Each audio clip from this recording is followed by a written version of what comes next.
S A ടൈപ്പിലുള്ളതാണ്.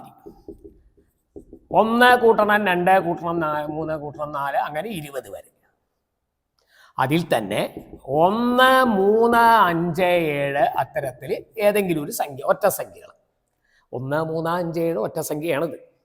പിന്നെ ഇതിലൊന്നും പെടാതെ 7, 11, 15, 19 അങ്ങനെ ഇത് പ്ലസ് ഉണ്ടാവും. ചിലപ്പോൾ ശ്രേണിയാണ് തന്നിട്ടുണ്ടാവുക.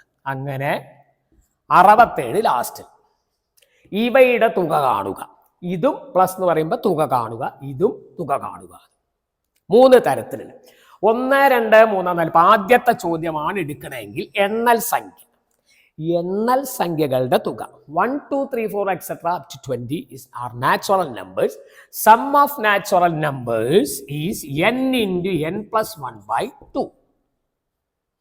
നമ്മുടെ കണക്കിൽ n 20 into n plus 1 20 plus 1 n 20 plus 1 20 into 20 ഒന്നും കൂട്ടിയ 21 by 2.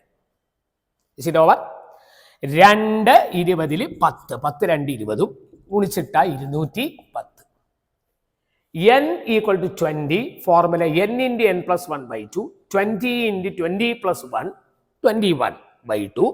And your answer is 210. അത് 1 മാർക്ക്. അതിൽ ഇനി അടുത്ത രണ്ടാമതൊരു ചോദ്യം തന്നിട്ടുണ്ടെങ്കിൽ 1, 3, 5, 7 അങ്ങനെ 49 വരെ. അത് 1, 3, 5, 7 ഒറ്റ സംഖ്യയാണ്. Odd numbers. Sum of consecutive odd numbers from 1. n consecutive odd numbers that's equal to n square. തുടർച്ചയായ n ഒറ്റ സംഖ്യകളുടെ തുക n സ്ക്വയർ. 1 മുതൽ തുടർച്ചയായ n ഒറ്റ സംഖ്യകളുടെ തുക n സ്ക്വയർ. ഒറ്റ സംഖ്യയുടെ തുകയുടെ ഫോർമുലയാണ് ടെക്സ്റ്റ് ബുക്കിൽ ഉണ്ടത്.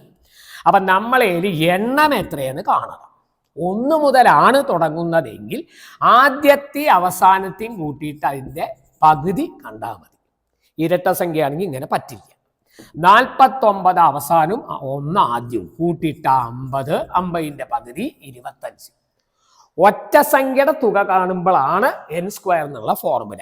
ഒറ്റ സംഖ്യകളുടെ എണ്ണം കാണുമ്പോൾ ആദ്യത്തെ അവസാനം 1 മുതലാണെങ്കിൽ കൂട്ടിയിട്ട് അതിൻ്റെ പകുതി 49, 50, 50ന്റെ പകുതി 25. തുക n സ്ക്വയർ എന്നാണ് പറഞ്ഞിരിക്കുന്നത്. n സ്ക്വയർ അതായത് 25ന്റെ സ്ക്വയർ 625 എന്ന് കിട്ടും. താരതമ്യേന മാർക്ക് അതിലും കുറവാണ്. ഇത് എണ്ണൽ സംഖ്യ, ഇത് ഒറ്റ സംഖ്യ. ഒറ്റ സംഖ്യക്ക് n square. Sum of odd numbers is n square. Now n is equal to 25. 25 square equal to 625. ഇനി അവസാനം തന്നിരിക്കുന്നത് ഇത് സാധാരണ സമാന്തര ശ്രേണിയാണ്. അപ്പം നമുക്ക് അതിൻ്റെ എണ്ണം ഉണ്ടോയെന്ന് ആദ്യം നോക്കാം. ഇല്ല. 7, 11 അങ്ങനെ പോയിട്ട് 67 എന്ന് മാത്രമേ തന്നിട്ടുള്ളൂ. n കാണാനുള്ള ഫോർമുല നമ്മൾ നേരത്തെ ചെയ്തിട്ടുണ്ട്. xn minus x1 by d plus 1. ആദ്യ പദം 7 കാണാണ്ട്. അവസാന പദം last term that is 67. Common difference 7, 4, 11. ആദ്യ പദം 7, അവസാന പദം 67, common difference 4. n is equal to substitute xn 64 67. ആദ്യ പദം 7, പൊതുവ്യത്യാസം 4 പ്ലസ് 1. ഇത് 67, അത് 7, ഇത് 4. കുറച്ചാൽ 60/4 പ്ലസ് 1. 4 കൊണ്ട് 60നെ ഹരിച്ച 15 പ്ലസ് 1 16. എത്ര പദങ്ങൾ ആകെ എന്നുള്ളതിന്റെ ഉത്തരമാണ് ആ കാണുന്നത് 16. Total 16 terms.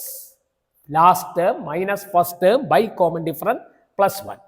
ഓക്കെ.